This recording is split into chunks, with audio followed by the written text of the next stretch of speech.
Hey everybody, my name is Marcus, and in this video I will show a simple way how you can create a board or how you can create a Kanban board in Quire. I don't know how to read that. So what you want to do is you simply click on a project that you got, like right here. I will just add here one task, done, and I'm going to back, or like I choose this one. It doesn't matter.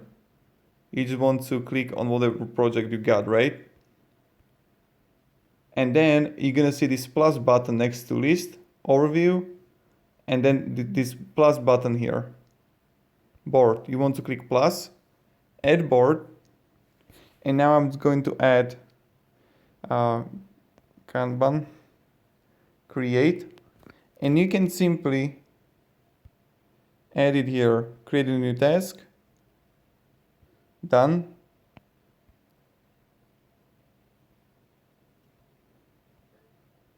Transfer to another board, remove task from Kanban, you can delete it.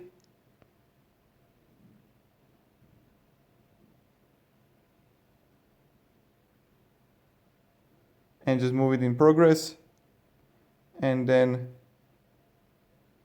move it to somewhere else. So this is how you do it, and this is how you can create a board in Quire. So thank you very much everybody for watching, and have a great day and goodbye.